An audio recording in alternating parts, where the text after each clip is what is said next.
सर्वांना क्रांतिकारी जय भीम जय शिवराय। ज्या शूर आपल्या 500 महारांनी जे 28,000 होते ना पेशवे, तर त्यांच्यावर यांचा विश्वास नाही आहे, त्यांच्यावर हे संशय घेतात. आणि संशय कोण घेतात माहिती आहे का? दे चारदा सापल्या देऊ जे पास व्हायले तेच संशय घेतात. आणि एक तर महाभाग म्हणतो की भिडेचा आंबा खाल्ल्यानं लेकरं पैदा होते, त्याच्यावर मी विश्वास ठेवतो. पण हा 500 विरुद्ध 28,000 याच्यावर त्याचा विश्वास नाही. आता याच्यासाठी काय याच्या तर मला बुद्धीची कीव येते की बाबा रे, तू नक्कीच ते आंबे बिंबे खाऊनच पैदा व्हायले, तू काही तुझ्या बापाचं नाही आहे. बोट उचल, तू तर इतिहासावर बोट उचलू राहिला. तू इतिहासामध्ये अशा काही गोष्टी आहे बेट्या, अशा काही गोष्टी आहे, त्याच्यावर जर बोट उचललं ना तर वातावरण वेगळं होऊन जाईल. तर मी त्या विषयात जात नाही, त्याला कोणीही मिटवू शकत नाही. 21 शिखांनी 10,000 पठाणांसोबत लढाई केली हे तुम्हाला मान्य. 300 स्पॉटांनी 60,000 रशियनचा मुकाबला केला हे बी तुम्हाला मान्य. 70 फ्रान्स यांनी 2,000 मेक्सिकोंचा पराभव केला हे तुम्हाला मान्य. पण जेव्हा आमच्या शूरांची, आमच्या महार शूरांची ज्यावेळेस गोष्ट येते त्यावेळेस तुम्हाला संशय येतो, तुमच्या जिवारी लागते. 500 महारांनी 28,000 पेशव्यांना ज्यावेळेस चरा कापलं, इतिहास साक्षी आहे. मात्र तुम्हाला हा पराभव आजही जिवारी लागतोय, हे सत्य आहे आणि तुम्हाला ते सत्य स्वीकारावंच लागेल. तर हो, हा जो 500 वर्सेस 28,000 याच्याबद्दल जर तुला पण पुरावे पाहिजेत ना बेट्या, तर तुला तर पुरावे मी देईलच, नक्कीच देईल तुला पुरावे. आणि सर्वात महत्त्वाचं म्हणजे का बरं तुम्ही दुसऱ्याच्या भावनासोबत, म्हणजे ज्या दुसऱ्याच्या ज्या भावना आहेत त्याच्यासोबत का खेळताय तुम्ही? जर कोणाला आपल्या जर काही बोलल्याने जर कोणाला राग येत असेल तर का तुम्ही त्या गोष्टी का बोलता? तुम्हाला एकत्रितपणे म्हणजे एकमेकाच्या सोबत राहायला नाही आवडत का?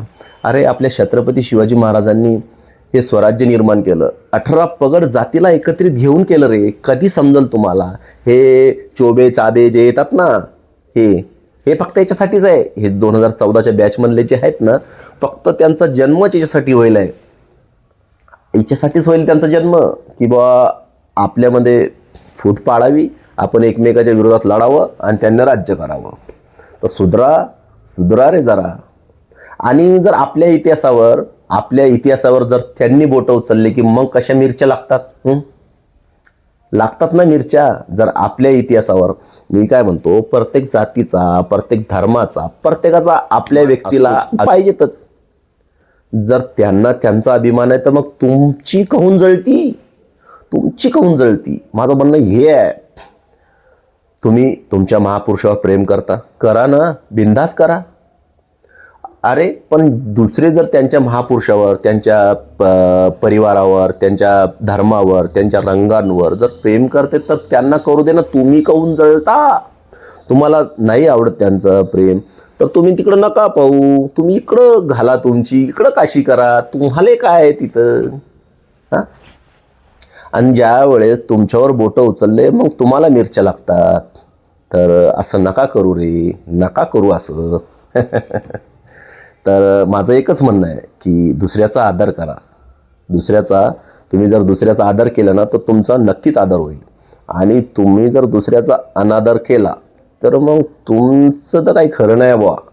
तर जी शांतता महाराष्ट्रामध्ये नांदायला पाहिजे ती शांतता महाराष्ट्रामध्ये नांदू द्या. छत्रपती शिवाजी राजांचं स्वराज्य आहे तर नांदू द्या. डॉक्टर बाबासाहेबाचा कायदा आहे तर चालू द्या.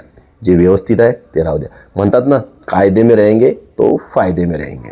तर कोणाच्याही इतिहासावर बोट उचलण्या अगोदर आपलासुद्धा इतिहास आहे या गोष्टीचं भान ठेवा.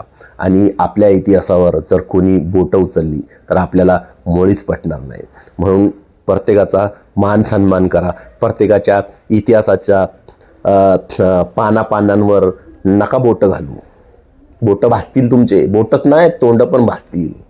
म्हणून त्या शूर मावळ्यांना ज्यांनी आपल्या रक्ताचा थेंबन थेंब या स्वराज्याच्या मातीसाठी सांडला, त्यांना आठवण करा जरा. ते जर असेच याच्या एकमेकाच्या विरोधात जर लढले असते ना, तर स्वराज्य निर्माण नसतं झालं. सर्वांनी एकत्रित या, एकमेकांना या, एकमेकांना भेटा. आता मला तर एवढंच सांगायचं होतं तुम्हाला की दुसऱ्याचा आदर करा तरच तुमचा आदर होईल. दुसऱ्याचा जर अनादर केला तर मग तुम्ही तुमचं पाहत बसा. काशी करा तुमची काशी. मग काय घेणं देणं नाही. माझं काम आहे तुम्हाला सांगणं. पटलं तर घ्या, नाही तर निघा. जय भीम, जय शिवराय.